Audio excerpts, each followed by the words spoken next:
hands up and say to the President, look, these appointments are happening without our knowledge. What's going on? There were some appointments where the deployment committee was not aware.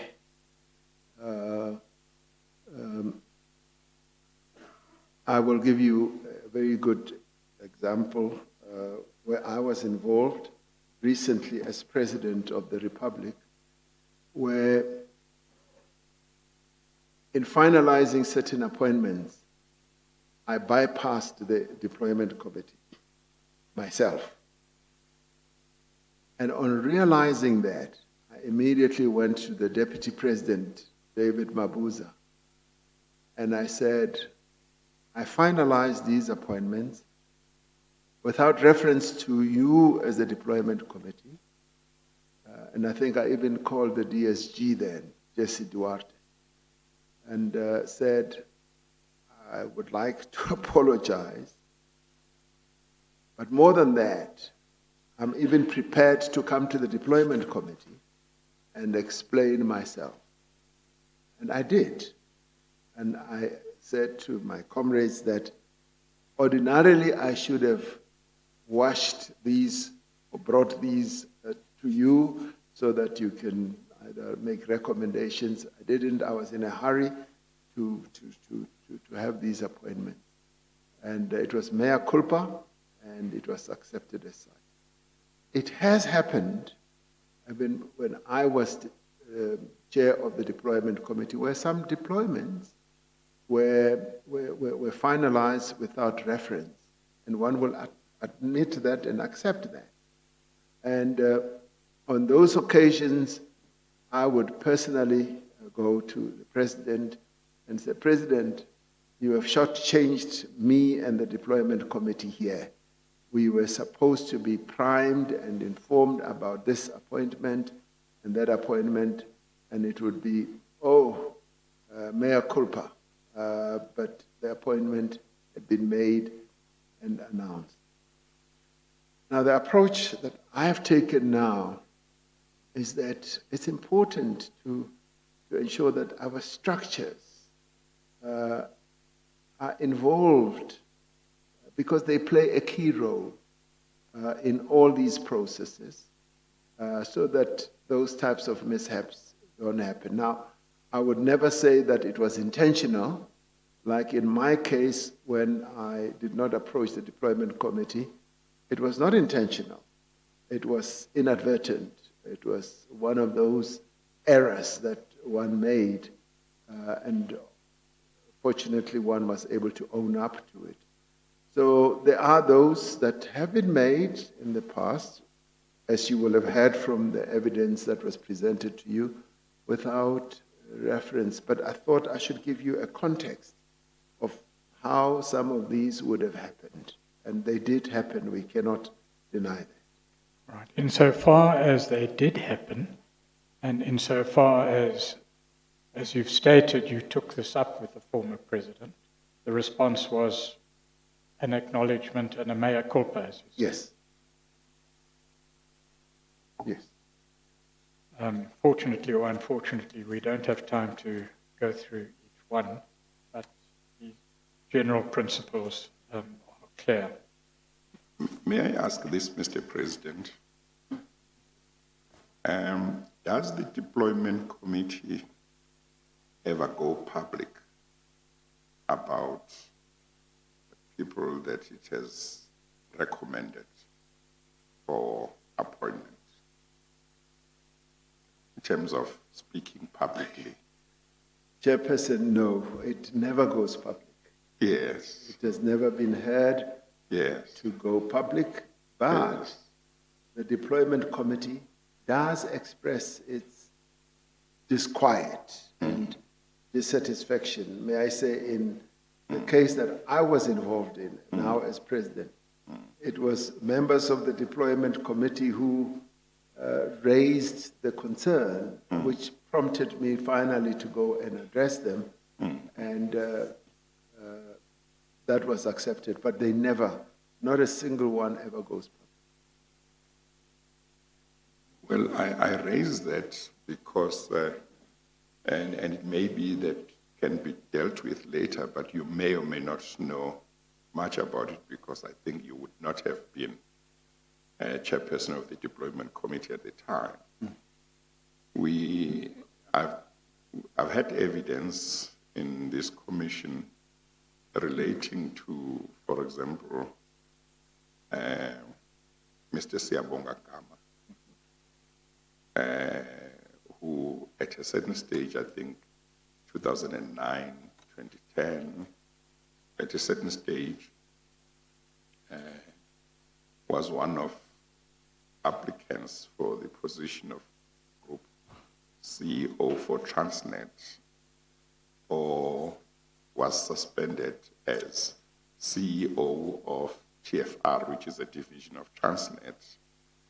And in the media, there was a lot of talk about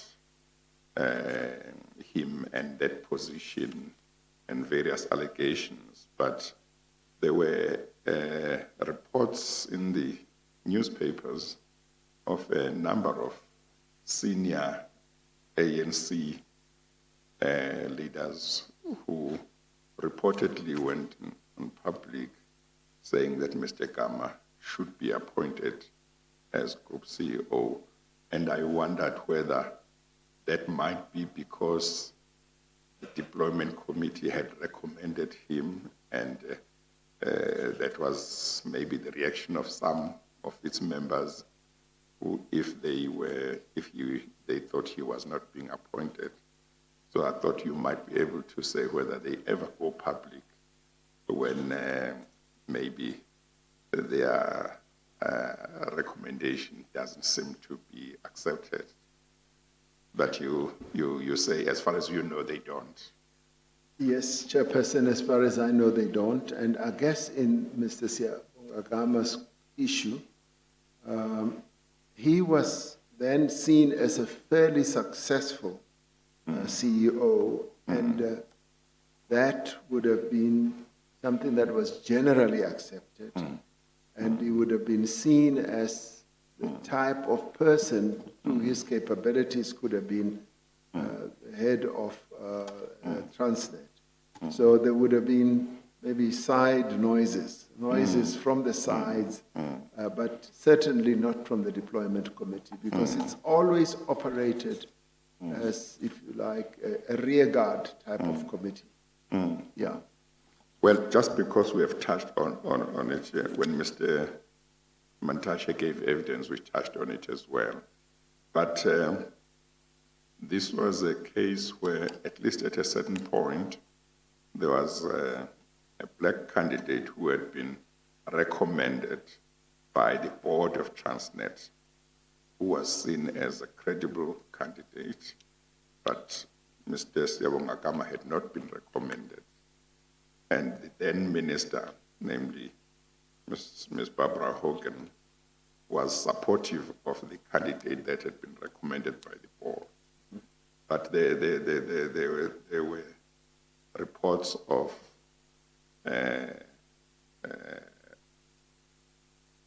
criticism of why Mr. Siyabonga Gama was not the one who was recommended or was not being appointed.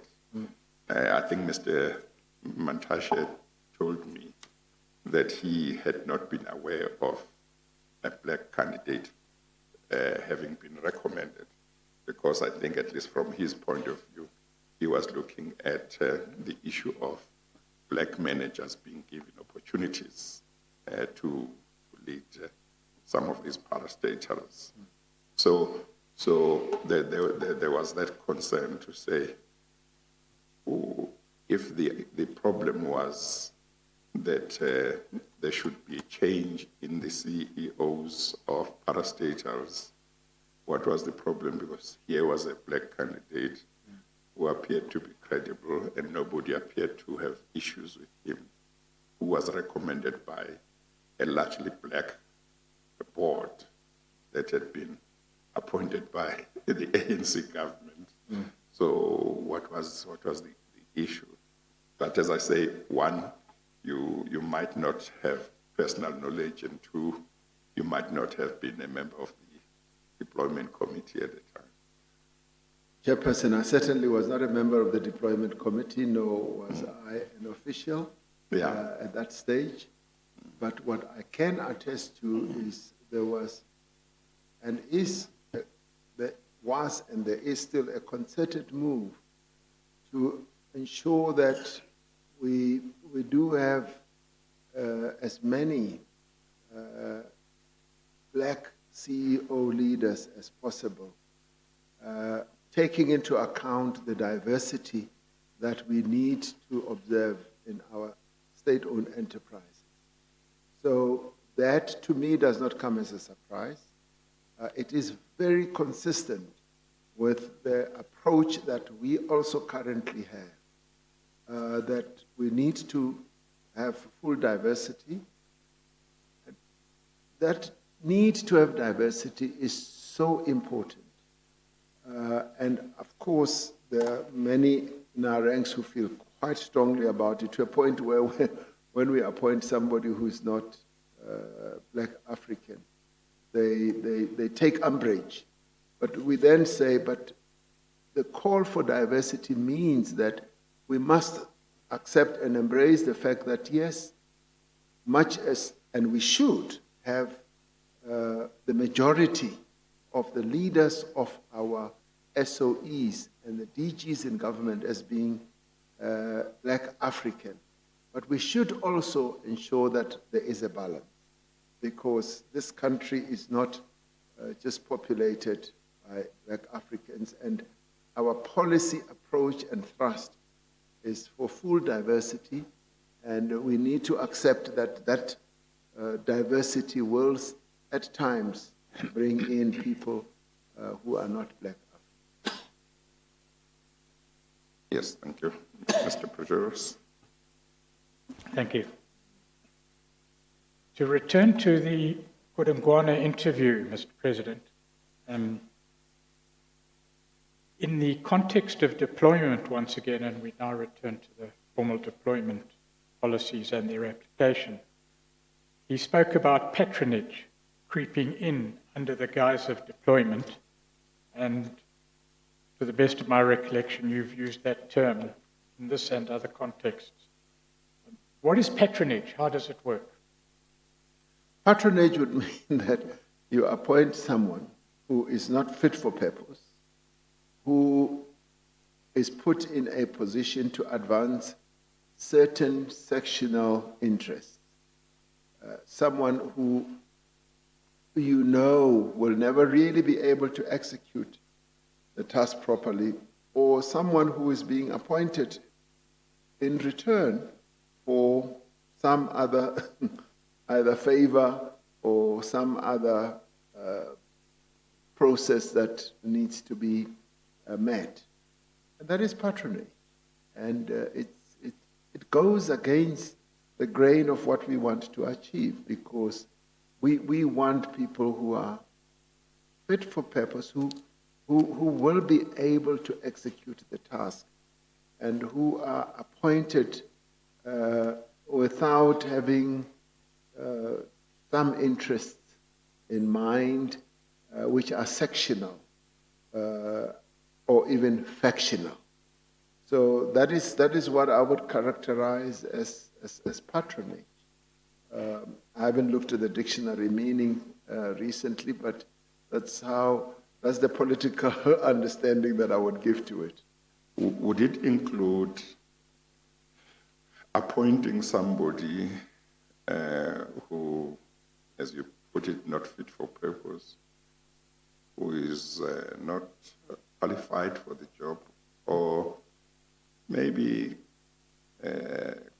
meets just basic standards or requirements, but there are other people who meet and surpass those standards, but particularly one who doesn't qualify because he or she will feel that she has been done a favor and therefore owes the appointing authority something, loyalty, because otherwise he or she could not get this job, and therefore the appointing authority thinks that there are good chances that such a person will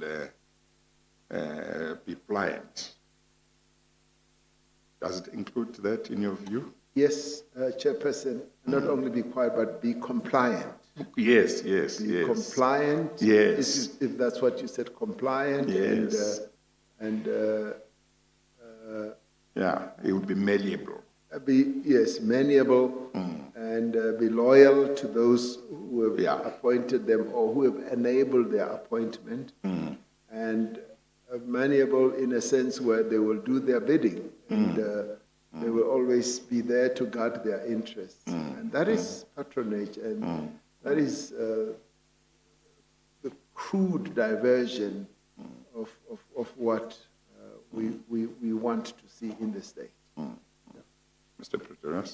Of course, there's the further self-perpetuating element to patronage, that the patron receives favors or even receives financial gain, becomes more powerful, and then in a greater and more powerful position as a patron.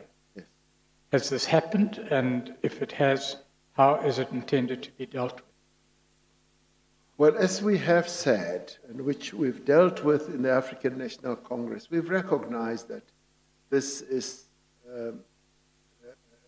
behavior that has ensued, and in recognizing it, we've come to the conclusion that we need to rid our organization of patronage, and in some cases, we even say certain members join other members rather than the ANC. Those are practices that we want to be rid of, so that we free everyone in the ANC to know that they can stand in their own name and right, and be appointed to positions in their own name and right. And how we do it is to inculcate this morality, and the renewal that we're talking about is part of that process. That there needs to be a renewed morality in the ANC to enhance the integrity of the organization. And without doing so, the renewal process falls flat on its face.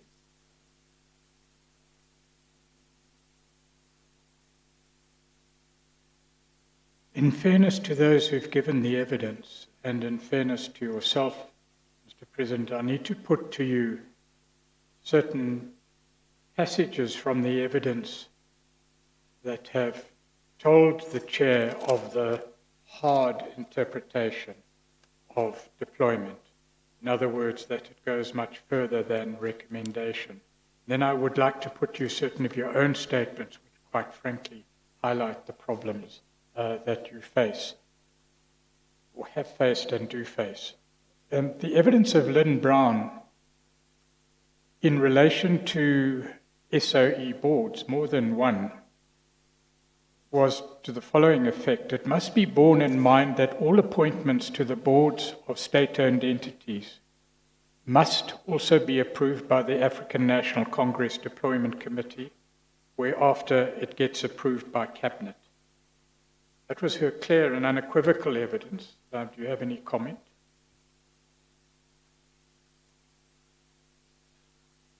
And this was in the period 2014 to 2015, at least. Yes, that is where the interpretation of this recommendation process would come in. And that is why I did refer to the role of the minister. Because the minister, as the executive authority, plays a critical role, because it is the minister who, in the first instance, knows and realizes that the board's tenure has come to an end.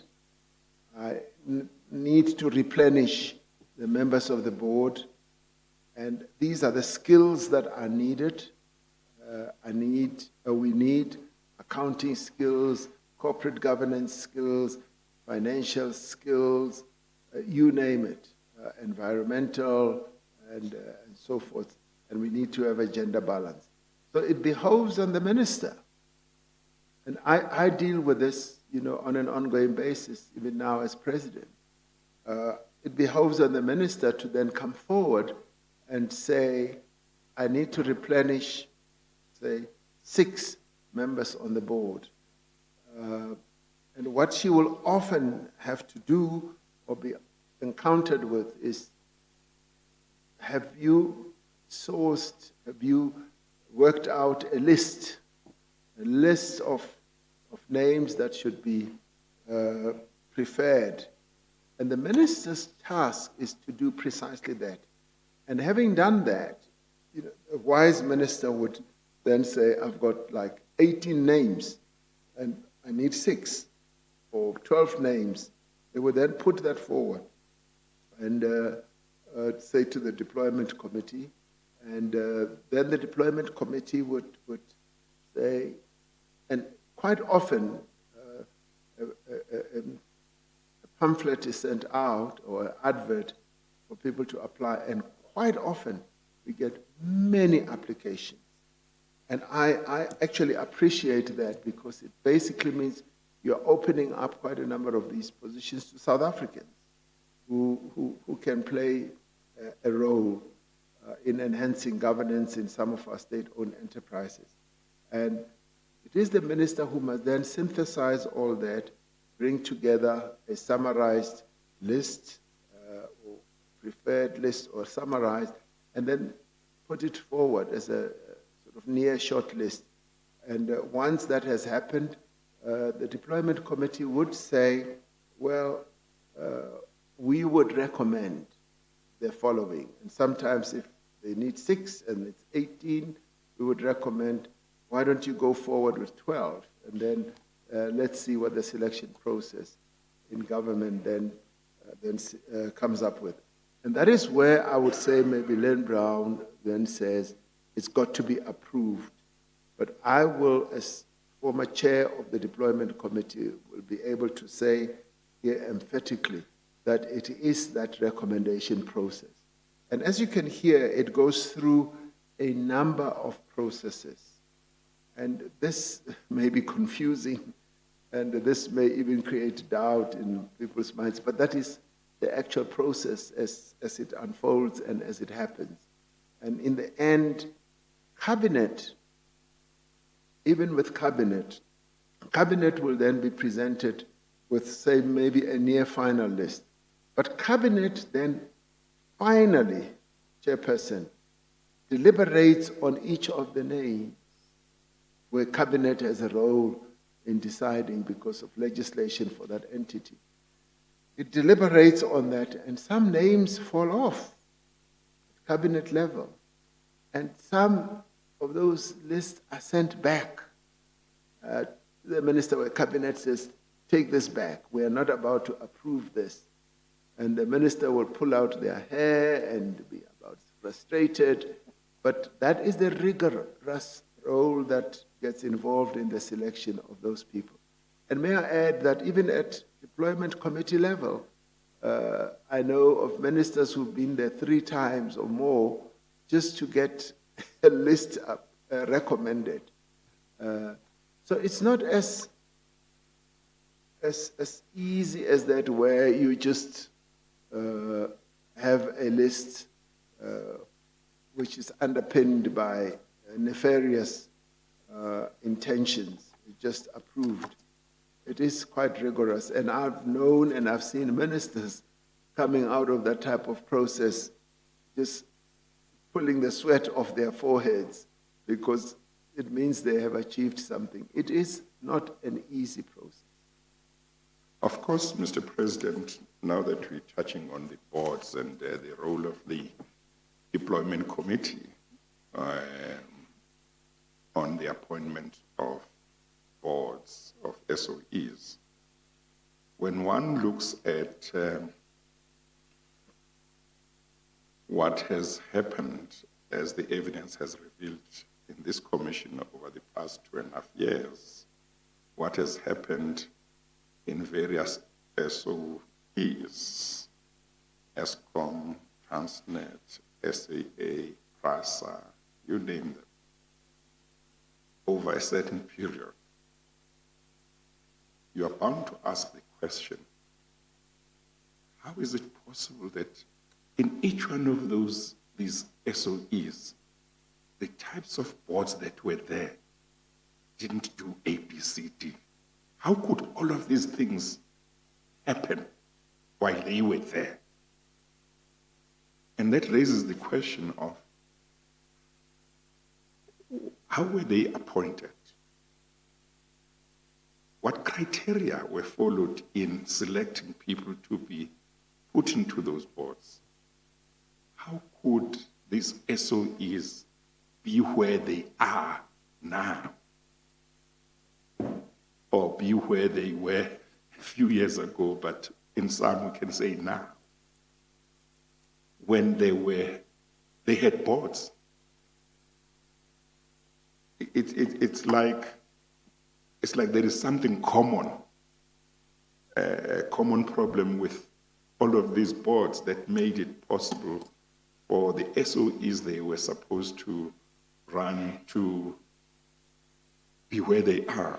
And therefore, as the Commission, some of the things we want to look at is what recommendations should we make that would try and make sure that in the future, if anything like this were to happen, it should just be one, not all of them. Yes, indeed. So obviously you go back and say, who were the people who were making appointments here? What was going on? So I'm just highlighting that as you share with me what the deployment committee's role is and the ministers, there is that question to say, the same thing happened with SAA, the same thing happened with ESCOM, the same thing happened with Transnet, the same thing happened with Denel, the same thing happened with PRASA. What was really going on? But there were boards. So you might want to say something. I'm just saying that those are some of the questions we are asking ourselves. Indeed, Chairperson. And with a view to saying, if we don't want to see the same thing happening to SOEs again in the future, we've got to identify what caused these problems and seek to ensure that we recommend measures that will make sure that the same problems don't happen. But as you were saying a few minutes earlier, you've got to identify where the problem is or what the weakness is in order to be able to make an appropriate recommendation. Quite correct, Chairperson. And I think the work of your commission is to investigate precisely that. What I can say is that there was massive system failure. And some of it could have happened advertently, where certain people were put in certain positions to advance certain agendas, as you are investigating now about the capture of some of those entities. And so what you're saying is germane to precisely what your commission is dealing with. And some of it was so hidden, so masked that you just could not see that a certain individual was there to advance a particular agenda. And that is why we rely on your commission to ferret the truth out so that we are able to see it. But as regards going forward, and which is where your commission will make recommendations and will be able to overlay some of the reform processes that we are involved in, we will want to have a completely new chapter. We must open a new page and be able to say, when it comes to state-owned enterprises. We've come from a horrible past that converted some of the really top-performing state-owned enterprises into the shadow of themselves today. So we now need to move forward with greater firmness in as far as populating not only the boards but the management with people who are capable, who are focused. And Chairperson, we are already beginning to see that. That future that your commission will point us forward to is already beginning to happen. We're starting from a low base, but already a number of those state-owned enterprises are being reformed, rebuilt, rebirthed, if one can use, reborn, that is. And the structure, which possibly we'll talk about when I come back as President of the state, the structure we've put in place, like the State-Owned Enterprise Council, is looking precisely at that, so that the rules and regulations that we've put in place should not only be theoretical or in name only, they should now be, for lack of a better word, practicalized and implemented. So those are issues that are top of mind to me personally, and they're also top of mind to the ANC, because it is only when these state-owned enterprises function properly with proper boards and having identified South Africans who are loyal to the Constitution and to the country that we will be able to reform them. So basically, I would say we no longer want people who will be appointed to advance certain agendas. And we will be scrutinizing everyone more thoroughly and completely to make sure that we do have people who are fit for purpose. And the term fit for purpose is what should be operative here. It's an English term, but it is a term that is very applicable to correct the wrongs of the past. So that is how we are going to proceed. Well, I mentioned this for the session that will come later, towards the end of May, Mr. President. Yeah. And the legal team may or may not have included this in the scope, but I mentioned it. That one of the things that I want to know is, in regard to various SOEs, is what did the executive know? Because the situation was deteriorating from a certain point. One expects that there would have been regular reports to the relevant minister and to cabinet, to the president and to the cabinet, to say this is what is happening in that SOE, this is what is happening in that SOE. And I would be interested to know, apart from the president, what was cabinet saying about the situation as it was deteriorating over a certain period of time. So that would be very useful, because one wants also to see whether the situation could have been arrested at a certain stage if certain information was known to cabinet and cabinet did not act, or what the position is. But I'm just mentioning it, that would be for the next session. I'm happy to give you a liner on Yes, that, because yes. I think we will deal with it at the next session. Yes. What we've had in the past, and I'll just mention that and stop, because we'll deal with it, is that we had a very silo style of work where, almost everybody kept to their lane, and where there was a cross-dimensional type of collegiate involvement. And I will be able to tell you when I come back that we are ridding ourselves of that, so that there is more of a sharing of knowledge and experience in the work that we all do, so that if an experience is being sort of something is being experienced in one SOE that's in a particular portfolio, it should be talked about to see whether it mirrors another experience elsewhere. So there could be this cross-pollination.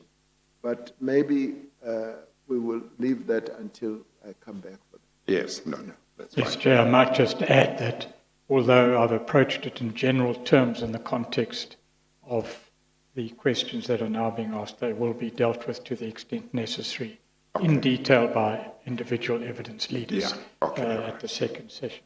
Okay, all right. The second point that I wanted to make in relation to the role of the Commission is that in August 2020, and in fairness to you, we will put these statements before the Chair, you made some very strong statements in newsletters and elsewhere about corruption and what was happening at the time. And if I may say, your language was extreme and quite unequivocal in that regard. But what you did say there was that there's no room anymore for outsourcing, that the party must take responsibility for acting and acting decisively. And in relation to that statement of yours, Mr. President, was that, or is that, if one looks back, the evidence has been quite strong, and I think you've all but quite frankly spoken about it, is that there were improper or improperly motivated appointments. And you've quite fairly made a number of statements, and I will remind the Chair of those statements that you've made in that regard. Whether these went through the deployment committee or whatever process was followed, ultimately I think is, well, I don't think, ultimately I suggest that the party must take account of it and take account for it. Is that not a fair proposition? No, it is a fair proposition, and hence we said, even in our conference, the 54th conference, we say, we acknowledge some of these things that have happened. And we even had the courage to say, it is when we acknowledge them publicly that we would be able to take remedial steps to correct them, which is precisely what we are involved in now. Because we have acknowledged, and if you like, we've bared our chests to the people of this country. So yes, we will acknowledge and say things went horribly wrong. But we are here to work with everyone to correct those things. And we do so with humility. We do so, in a way, also by bowing our heads and say, because we are, if you like, a feature of the superstructure of this country, we cannot run away from all these matters. We are here to build a democratic society in South Africa, and that requires that we must confront corruption, state capture, and deal with it, and which is why I'm sitting here, and which is why some leaders of the organization have also been here, because we want to go to the root of it. So, and as I said in my last paragraph, my opening statement, that this never happens again. Well, talking about the fact that the ANC acknowledges that there were certain shortcomings, there were certain things that it might not have done properly, and so on. I think that is quite important, that acknowledgement. But I would like you, maybe before you finish today or even tomorrow, I would like you to identify the actual areas where you say, as a party, we have done our homework. We think this is where we didn't do what we were supposed to do properly. This is where we did something we shouldn't have done. So we identify exactly areas where, as a party, you say, here we didn't do things the way we should have, and we acknowledge. So why that is important is because while an acknowledgement is good and it should be given its proper weight, it's even better if one knows what you are talking about. Because when one knows what the party is talking about and says this is where we accept we went wrong, then one can look at what should be put in place for the future so that there is no repeat. So it's something you can deal with either today or tomorrow. It's fine. It's just that, as I say, it would be useful so that it doesn't get limited to simply acknowledging without being specific. With your kind permission, Yes. leading up to the point or addressing the point you're making, I would, with respect, however, say that maybe I should be able to do that when I conclude my appearance before you forever.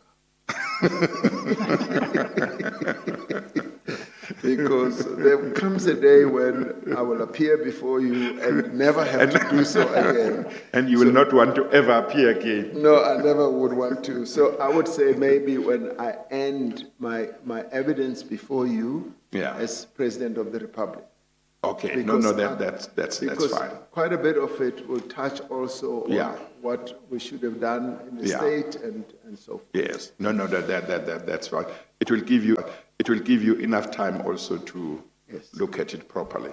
Okay. Mr. Pretorius? Yes, thank you, Chair. The three big headings you, in fact, reflected in your August 2020 newsletter of what happened, how did we get there, and where to from here. You will recall those headings.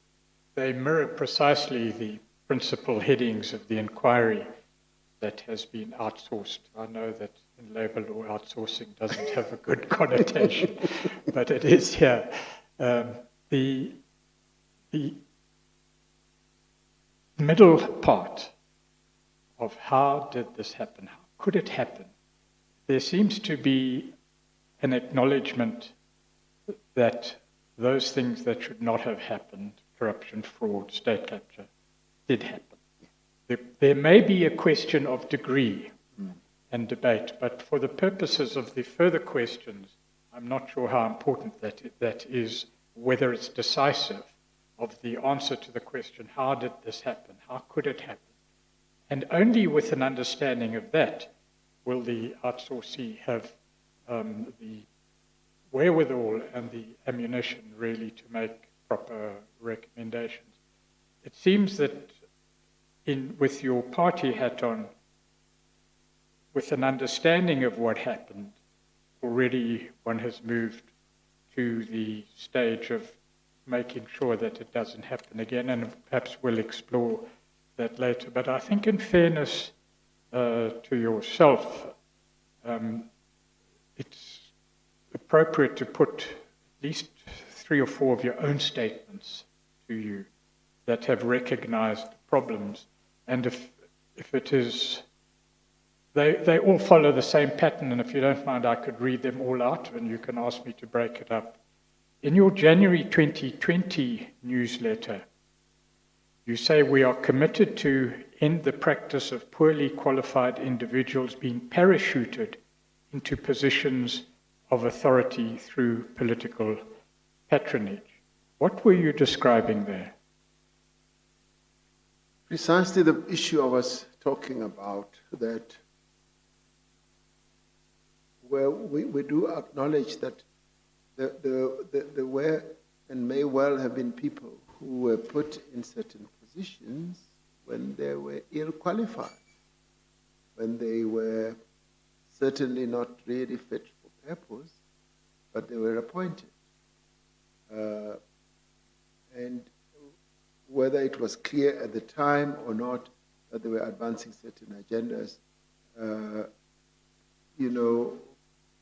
would not even be an issue then, but the ill qualification seemed to testify to some patronage behind that.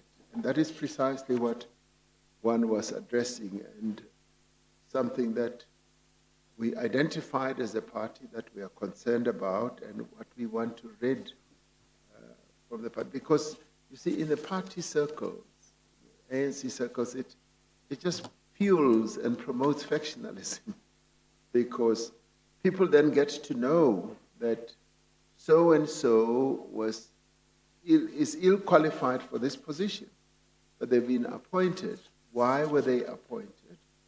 And then people start looking behind the reasons why they were appointed, and it then becomes evident that they were actually appointed to advance certain agendas, and that then mutates into the formation of factions and groupings that in the end become pitted against each other. And that is how patronage manifests itself in a very ugly way. And that is why it's important to get rid of it, so that when you look at someone who is appointed, you just look at a plain vanilla ice cream and say, this person was appointed because of their capability, for no other reason, no flavor and added and all that. So that's precisely the approach that we need to have. In your August 2020 newsletter to ANC members, Mr. President, you said, quote, "Then there are jobs for pals where politicians and officials disregard hiring procedures to employ family members, friends, or associates. Not only is this grossly unfair to other prospective candidates, but it often means that the people employed are simply not up to the task. Public services are not rendered, public institutions are poorly managed, and public funds go to waste."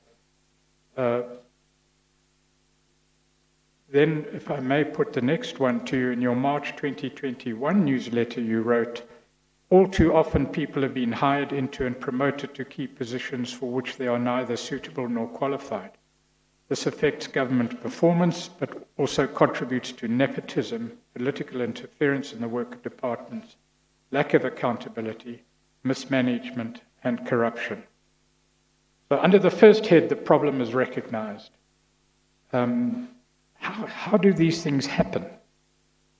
And in the regulatory process that you're undertaking, how would you address them? They happened, and they have happened, and the more we talk about them, the more we raise everybody's consciousness and awareness of it. I was in the Free State yesterday, and after addressing the Freedom Day occasion, a number of ANC members wanted me to greet them and meet them. And one of the issues, I had to receive a memorandum from a group of 4 people who were representing what they call was a business forum. This very issue is precisely one of the issues they raised. They said, we have a problem, there are jobs for pals, people are overlooked, there is no fair way in which people are appointed, and this is like at the municipal level, and they were raising it in a very fervent manner. And you could see in the way they were raising it that they were deeply concerned about this, as they should be, because it evokes anger and the feeling of being overlooked by the state, and it also just demonstrates unfairness, which people recognize. And I went to a bigger meeting, and precisely the same thing was also articulated. So this thing of patronage, of jobs for pals, is something that is abhorrent, that people see and notice, and what should we do about it is a very relevant question. And we need to be transparent in what we do. In our selection processes, there needs to be transparency so that people can see that everybody has a shot in getting either position, job, or whatever. And it should never be something that is done in darkness where people do not see. Because when it is transparent, when there is a proper process of either selection or application, then nobody needs to worry, because if you are selected and you are fit for that position and another person is not, then you have no real reason for complaining. So, Chairperson, I may not have the various elements of all this now, but it basically comes down to a simple process. There must be fairness, there must be equity, there must be transparency and openness, and there must be a very good process that leads. Once we have all this, then we are well positioned, because then we are accountable and people can see. And it must also start off with being consultative, where everybody buys into the system or the process and sees that it is going to be fair. And without fairness and equity, then we will never be able to address this malady that exists. Thank you, Mr. President. I was going to refer to other evidence that dealt with the hard definition, as we've termed it, of deployment, not recommendation, but compulsion in appointments. There is the Amatoli Municipality case, of which you're presumably aware. There's statements by Barbara Hogan, and there's statements by Dr. Ngubani that have been given to the Commission. But in the interests of time, I think we've covered it in principle. I'm going to move on to a different topic. I would like to comment on the Amatole one. Yes, if you would. Because I thought that case is so descriptive of how we should bring about change. That is the appointment of the municipal manager. Yes. Yes. Or the mayor, I think. No, I thought it was the municipal manager. Maybe, Mr. Pretorius, you could say something briefly about it so that when the President comments, everybody can follow what it is about. This is a quote from the judgment, if I may. Pickering J. Be that as it may, one fact emerges clearly from VM 23. That's probably a document that was put up.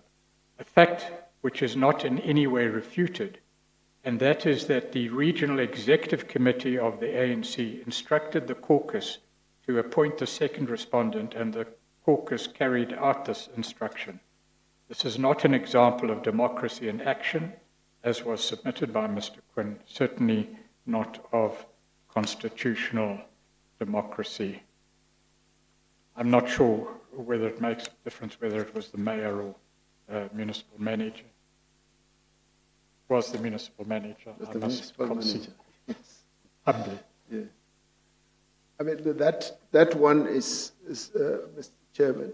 Chairperson, is so relevant in addressing the issues we're dealing with about getting a person who's fit for purpose, where a person who is fit for purpose, who even in the interview process clearly demonstrated that they know the job. And when the other one was interviewed, they recognized his lack of capacity, but still went ahead and appointed him. And then they said, we recognize it, but we believe that this person will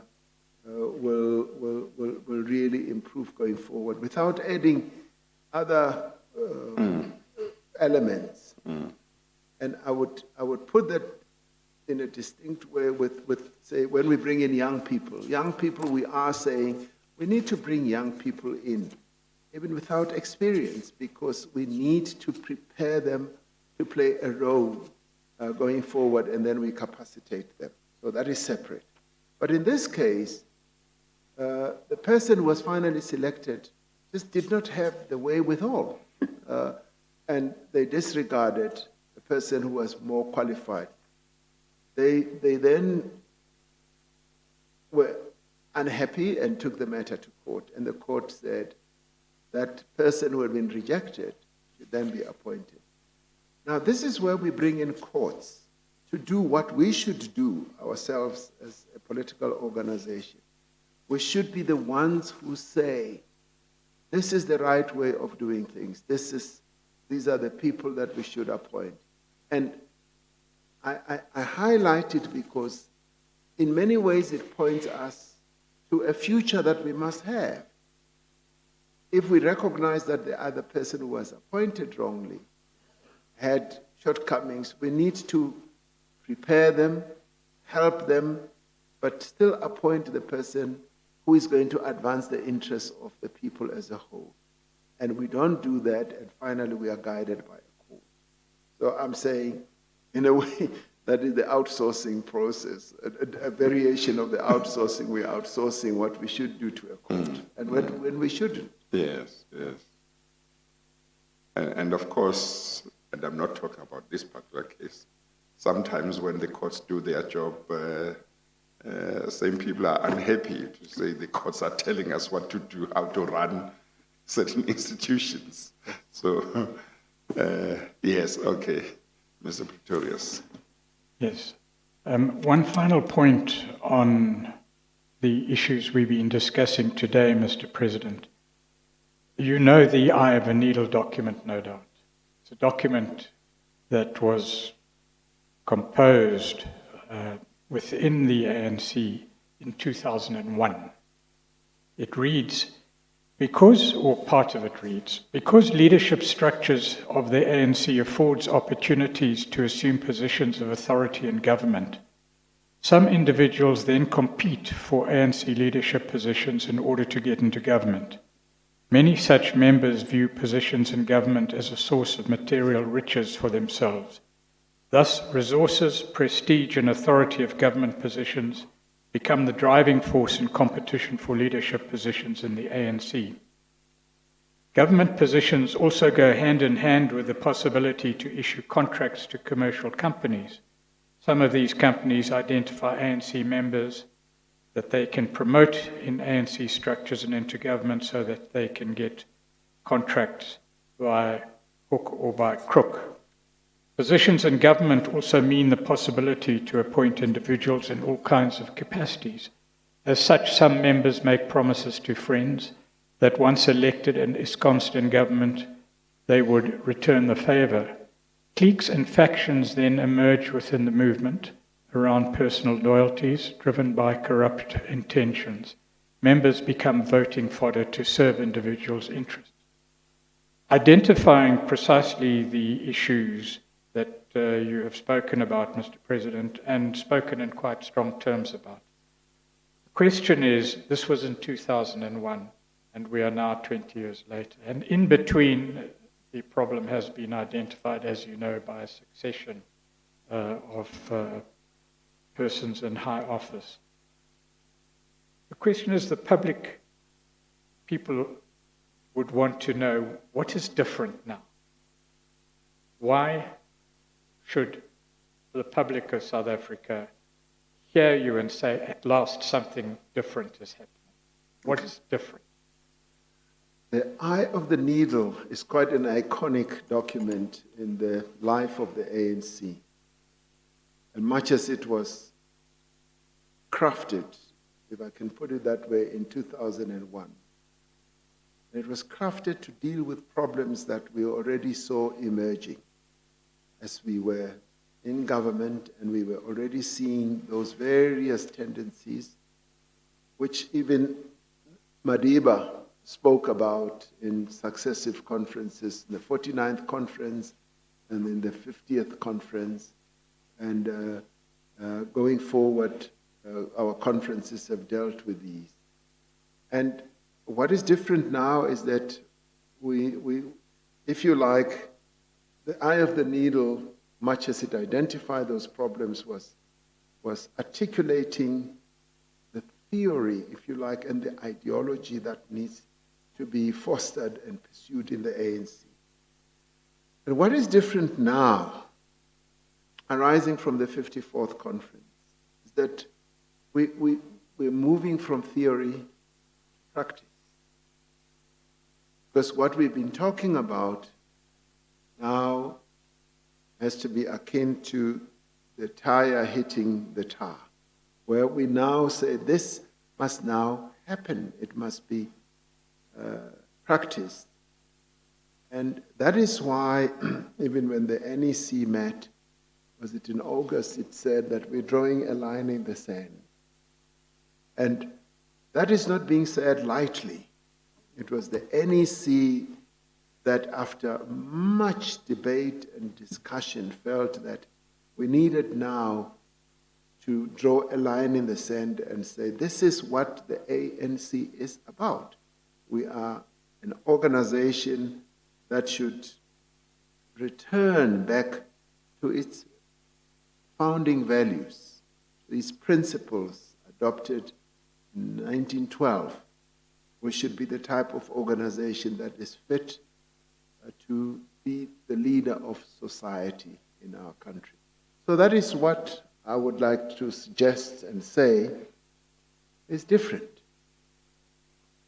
The eye of the needle, I would say, I'm glad you've read it, it's the most beautiful document that sets out what are the problems.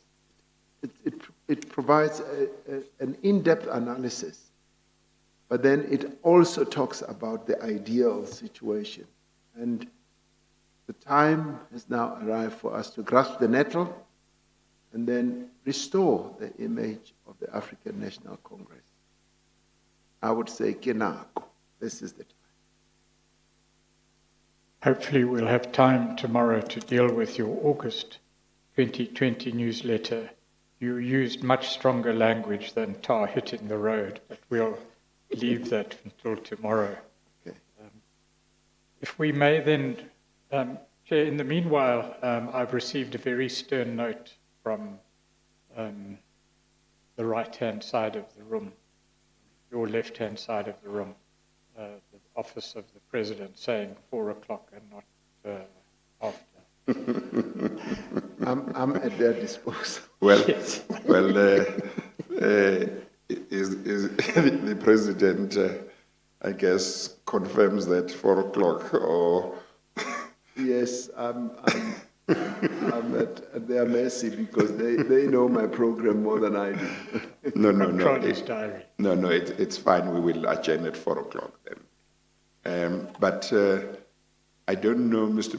Pretorius and your team, you're in a better position to make an assessment whether tomorrow there may or may not be a need to go beyond 4, maybe up to 5, because if there would be, it would be better that we talk about it now so that the President then knows that tomorrow he could give us up to 5. Yes. But it may well be that your own assessment is such that we won't need to. But I would like us to use as much time as we are able to, subject to the President's situation. I forgot to add, in the bargaining process, there is an offer to start at 9:30 tomorrow. Is that from the President's side? Yes. Yes. Yes. No. That's fine. We could even start at 9 if that was suitable. I'm easy. I think it was George Bernard Shaw who said Well, to his friend, he apologized. He didn't have time to write a short letter. He apologized for the long letter. So what I will do tonight is concentrate on trying to do precisely that, abbreviate the...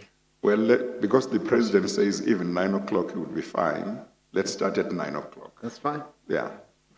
Yes, I'll be up by Well, then. Mr. Pretorius, if the president says 9 o'clock is fine, Yes, I have no answer to that whatsoever. you are from the commission, you can't complain. I won't, Chair. Okay, so that's Not fine. loudly, anyway. We'll stop at 4 this afternoon, and tomorrow we'll start at 9. Fine, Okay. thank you. If we can move, Mr. President, to a new topic, and that's party funding.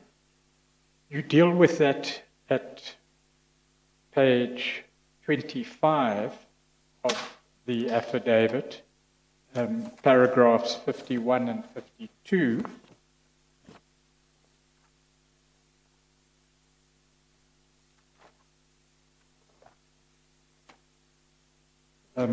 I must just say, in closing off the first topic, that perhaps it would be apposite to talk in more detail at some stage, if we get the time, about the solutions, that third category, that are envisaged.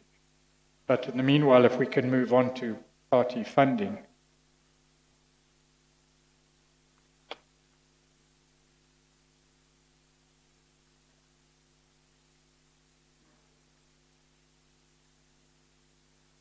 And if I've left anything out, you'll draw my attention to it if you need to, Mr. President. Yes. Paragraph 51, the principle is stated, despite the absence of an official policy on donations, and that's donations to political parties, including the ANC, there is an exception based on the ANC... Expectation. Sorry. Expectation. Not exception. There is an expectation, my apologies. Based on the ANC constitution, its principles and its values, that the ANC would not knowingly accept monies that are the product of a criminal act, are offered in exchange for favors, or from a source known to engage in illegal or unethical activities. Paragraph 52 reads, I have heard that evidence has been presented to the Commission that suggests that the ANC may have been the recipient of donations from individuals and companies that receive contracts from the state, including in instances where the awarding of those contracts are alleged to be or to have been unlawful.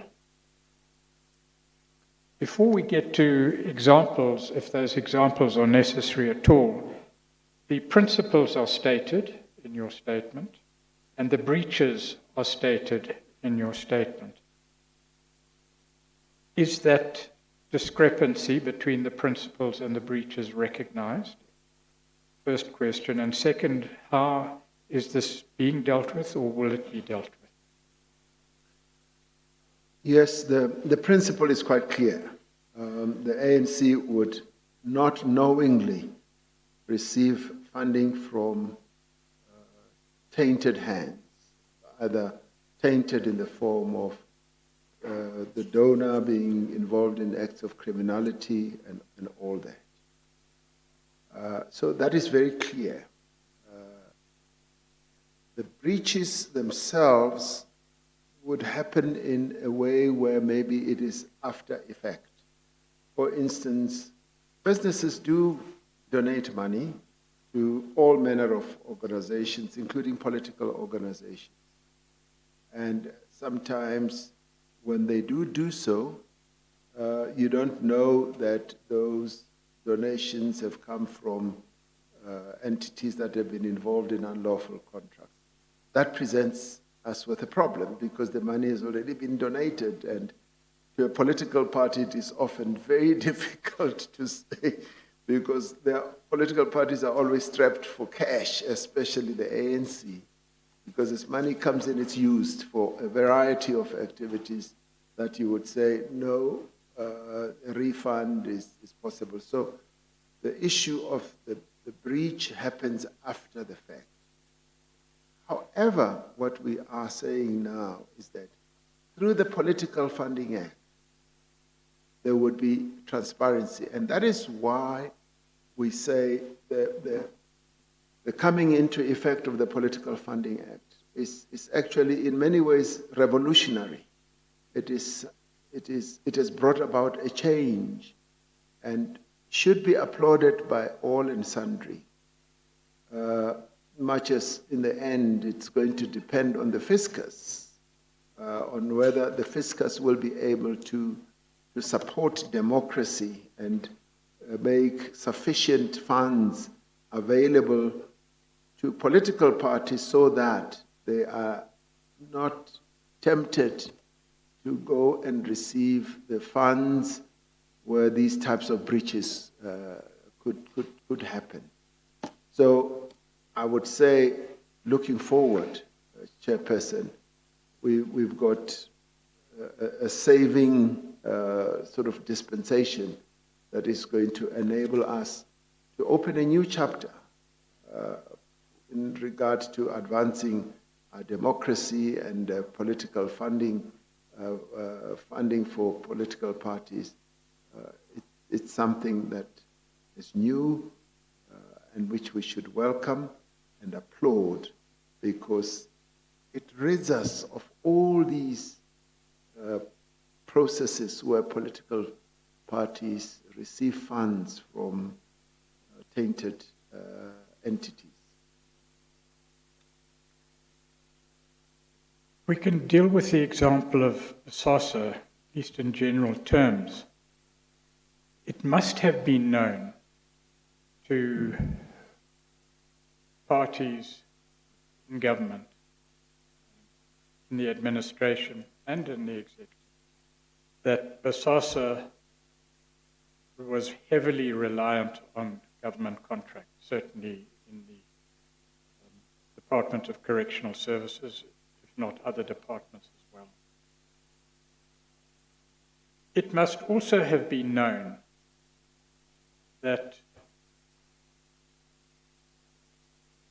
the ANC itself benefited, at least in that elections war room and in certain well-publicized events that took place, the former president's birthday party, for example. And there were others. It may have been, as you say, that evidence about bribes, those events took place in dark corners.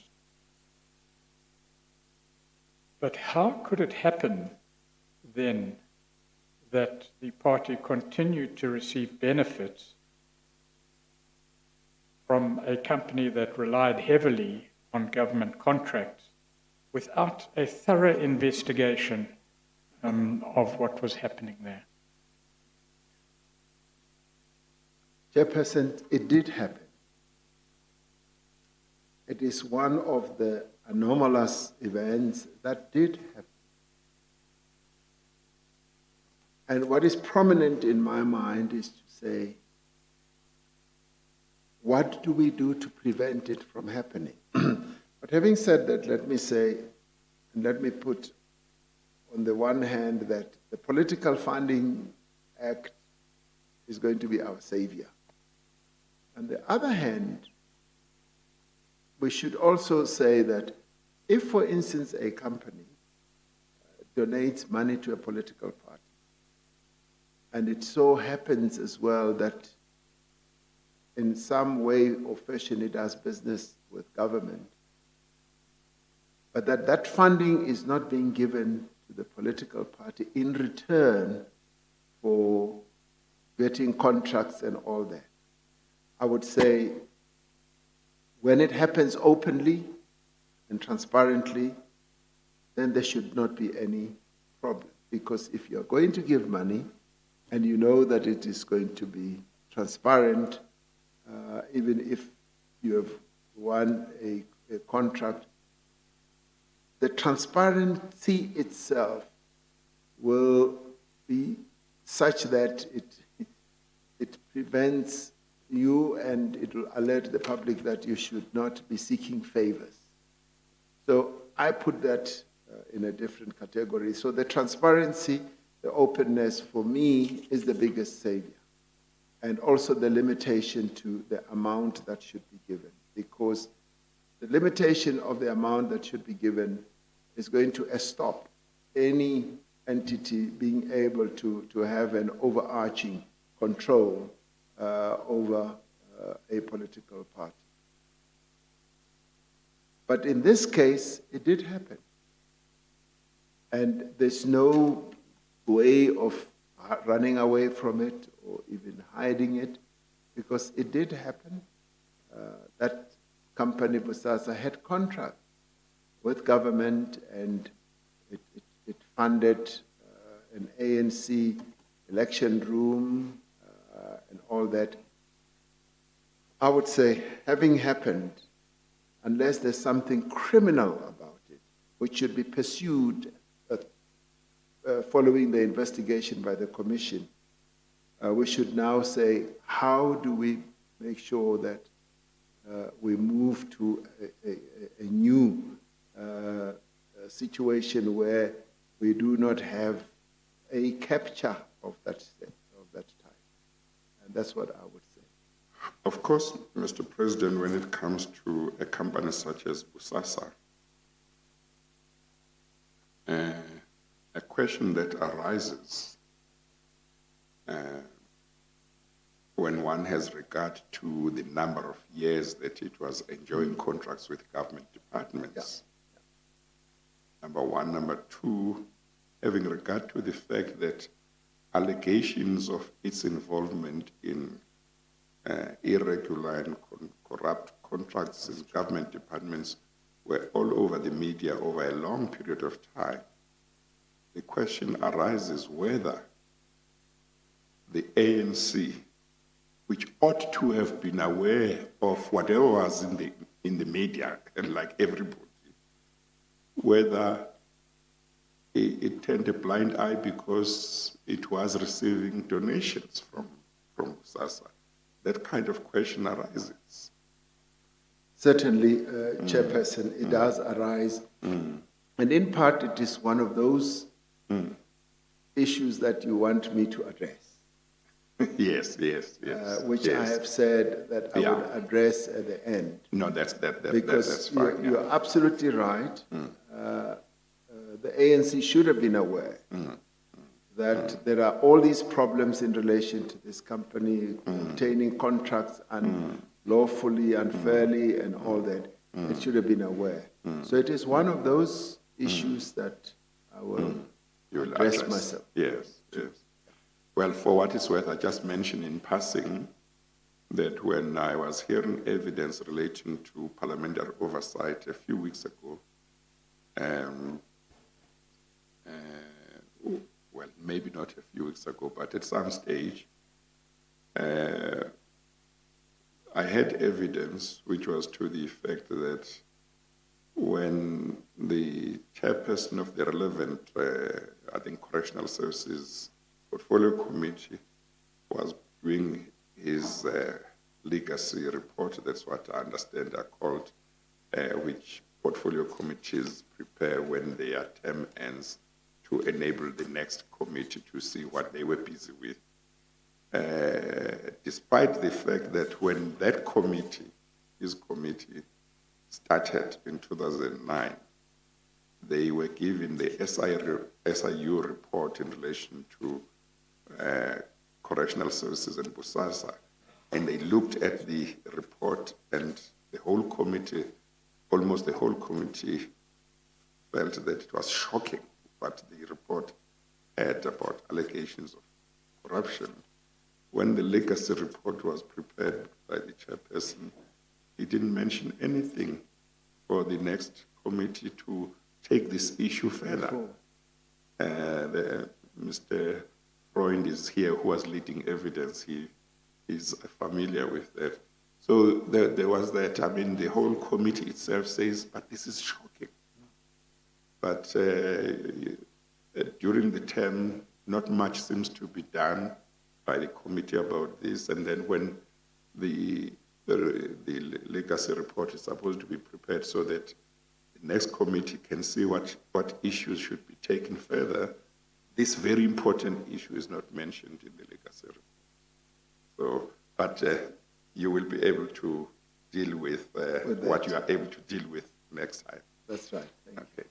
Yes. Mr. Patronage. And the same principles would apply to the activities of the Guptas being known, at least in the media, and the receipt of donations by the ANC from the Guptas. There's evidence to that effect. It's in the bundle 2, which you have, and perhaps in the morning you could deal with the CR17 issue as well, in fairness to all concerned and yourself. Precisely. Then I would also need to deal tomorrow with the DERCO issue. I don't know if you're aware of that, perhaps.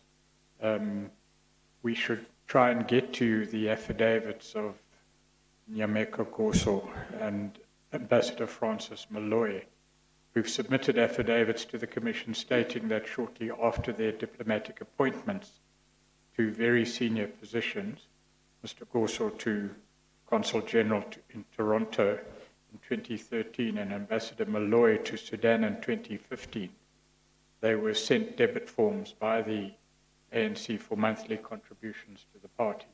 So if we could deal with that as well tomorrow. There are other examples, the Free State asbestos scheme and the like, which is a particularly glaring example of how things could go wrong in procurement. But perhaps 2 minutes to 4, be unfair to ask for an answer in 2 minutes. Yes, no, that's fine. I think we'll stop now. So, Mr. President, just to reaffirm this, the dates that you had been given for mid-May, you can use. Other dates will be for appearance to the Commission. Before the Commission, other dates will be given, which will be towards the end of May. So the current dates that had been given for you to appear before the Commission. I can go to the beach. You can go to the beach, Mr. President. Okay. Or run the country. Oh, yes, indeed. So we will look at other dates towards the end of May. Thank you. But thank you very much, Mr. President. We will then adjourn, and tomorrow we will commence as agreed at 9 o'clock. Thank you. Thank you. We adjourn.